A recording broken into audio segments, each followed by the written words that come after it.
Preguntas, comentarios y demás. Adelante, Rosario. Hola, buenos días. ¿Sí se escucha bien? Sí. Bien. Sí. Bueno, pues iniciar con una felicitación a Laura. Creo que es de celebrarse estas casi 2 décadas de realización del Seminario del Caribe y también pues agradecer la invitación para participar. Siempre es muy grato estar entre estos colegas tan queridos, ¿sí? En mi exposición y siguiendo un poco los lineamientos que nos pidió Laura, yo me voy a centrar en 3 líneas de investigación que he cultivado a través de mi vida laboral y mencionaré a un autor que es historiador, pero también un escritor y un oficial de la Marina, de Alfred Taller Maham, quien es un personaje muy importante en los estudios de la geopolítica y sobre el cual desarrollé mi tesis doctoral en estudios latinoamericanos en la UNAM. Entonces, yo voy a esbozar estas líneas de investigación que tienen que ver con la geopolítica, la doctrina Monroe y el panamericanismo. Esta triada forma parte del proyecto geopolítico de los Estados Unidos a fines del siglo XIX y principios del XX. Y para no perderme, daré lectura a los apuntes que he preparado para el seminario, ¿sí? De entrada, el pensamiento geopolítico y la obra de Maham fueron la guía para el desarrollo de mis líneas de investigación sobre la historia de Estados Unidos, su expansionismo e influencia en América Latina y el Caribe. Maham fue, como mencioné, un militar e historiador estadounidense, autor de múltiples obras sobre la historia militar y naval, educado en West Point, donde también fue un docente y tuvo como alumnos emblemáticos al propio Theodore Roosevelt y a Woodrow Wilson. Maham es considerado uno de los más grandes estrategas navales de la historia y es llamado el evangelista del poder marítimo. Por ello, por esta influencia de Maham en torno a la geopolítica y su libro de la influencia del poder marítimo en la historia, yo agradezco mucho haber participado después de Antonino, ya que sus categorías de análisis me vienen muy bien para conocer la importancia del trabajo de la obra escrita de Maham, quien desarrolló una carrera dentro de la Armada de los Estados Unidos durante más de 40 años. En este sentido, Maham va a definir desde Estados Unidos al Caribe como una región que incluye las ínsulas, el mar del mismo nombre, el Golfo de México y Centroamérica. A través de los textos de este oficial de la Marina, se va a poner de manifiesto que este país, Estados Unidos, se ha ido acercando al Caribe obedeciendo a sus propios intereses geopolíticos. Entonces, este estratega o padre de la estrategia naval moderna va a sentar las bases para la comprensión de la importancia del control de los mares en la política internacional y en los conflictos bélicos. También Maham fue un pionero en la geopolítica, destacando la importancia de los recursos naturales, de la población, del tipo de gobierno, las rutas comerciales y la posición geográfica en la configuración de la política internacional y en el establecimiento de estaciones navales o carboníferas o puntos estratégicos de los cuales Estados Unidos debería de apoderarse. En este sentido, para Maham, las rutas comerciales eran fundamentales y por ello el Canal de Panamá va a ser central en sus disquisiciones disquisiciones y debates geopolíticos, al igual que Cuba, la mayor de las Antillas.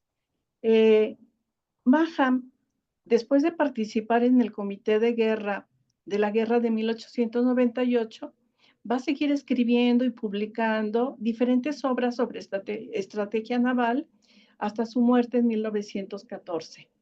Él escribió en revistas, escribió en periódicos y además mantuvo una correspondencia muy nutrida con diferentes personalidades de Estados Unidos y también de Europa, explicando y fortaleciendo el principio de por qué Estados Unidos debería de controlar las aguas del Atlántico, del Pacífico y convertir al Caribe en un mare nostrum estadounidense. Este era para Maham un imperativo si Estados Unidos quería tener un lugar predominante entre las naciones desarrolladas, lo que significaba que Estados Unidos debería de contar con dominios marítimos y territoriales más allá de sus fronteras. Sobre estas bases, Maham fue un partidario del expansionismo, de la intervención militar y de la doctrina Monroe. Por ende, va a concebir no solo al Caribe, sino al continente como área de influencia para contener a rivales extracontinentales y como una zona de influencia que debería retenerse y ser controlada a través del panamericanismo y la legitimación de la doctrina Monroe, ejes que abordaré más adelante. Es conveniente mencionar que en el transcurso de la investigación hemos podido percatarnos que Maham hacía parte de una red muy amplia del circuito de finales del siglo XIX e inicios del XX. Su archivo personal, su prolífica obra escrita y su correspondencia muy amplia constituye una beta muy rica para adentrarse en las imbricaciones entre diferentes actores socioeconómicos y la oficialidad en Washington. De igual manera, nos permite adentrar y conocer su participación y debates en organismos multilaterales como la Conferencia Internacional de la Haya en 1899, al lado de líderes empresariales como Andrew Carnegie o de autoridades universitarias, y saber de su relación con actores políticos, participantes como árbitros o mediadores en diferentes fronterizos en los recurrentes conflictos bélicos en Centroamérica o en el bloqueo anglo-venezolano de 1902, que son reveladores del actuar exterior de Estados Unidos.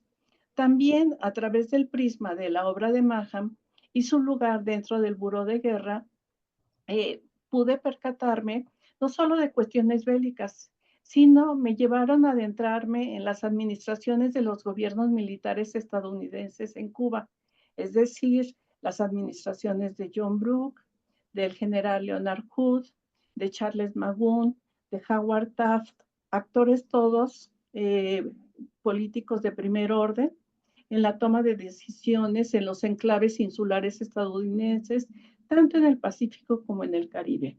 Naturalmente, llama la atención su intercambio epistolar con el presidente Roosevelt y con el secretario primero de Guerra y después de Estado, Elliot Root.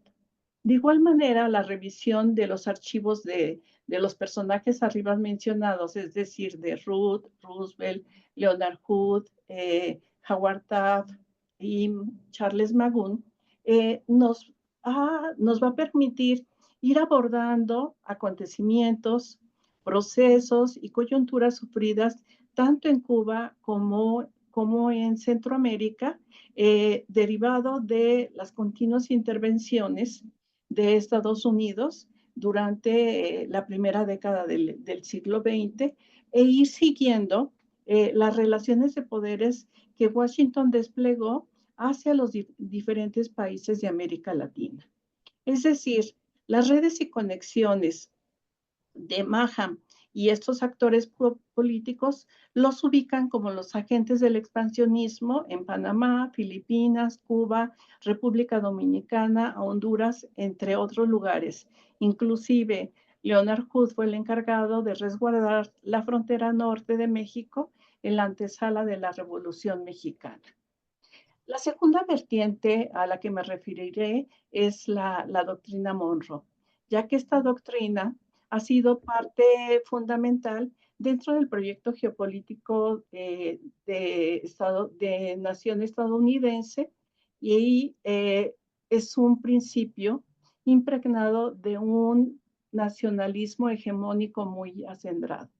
El caso de la doctrina Monroe llama la atención por haberse celebrado el año pasado el bicentenario de su iniciación y cuyo discurso hegemonista hacia sus contrapartes latinoamericanos sigue vigente. De entrada, también resulta necesario enfatizar que no obstante la existencia de una amplia literatura sobre el postulado de Monroe, nos hemos percatado que hace falta trabajos que aborden coyunturas específicas y estudios de caso que posibiliten nuevas interpretaciones sobre esta bicentenaria American Policy, a la que, por cierto, han acudido por ayuda diversos países latinoamericanos y caribeños a través de la historia. Maham, de manera directa, considera la doctrina Monroe como una doctrina netamente caribeña y durante los primeros años del siglo XX se va a intentar legitimar a la doctrina y se va a enunciar el famosísimo corolario Roosevelt que le va a conceder a este postulado el carácter de policía continental.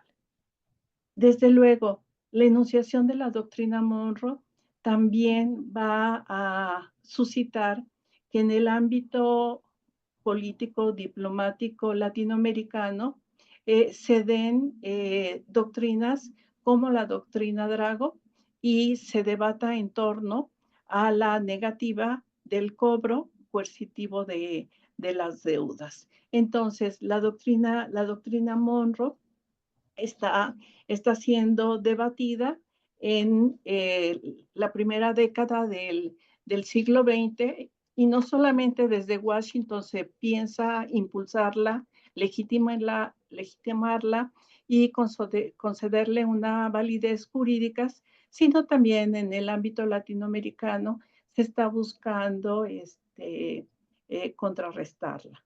Entonces, hemos visto a través de los diferentes trabajos desarrollados que los años de 1905 a 1912 no solo significaron la extensión más amplia de esta doctrina, sino también de los proyectos de Washington por lograr que sus contrapartes latinoamericanas la validaran.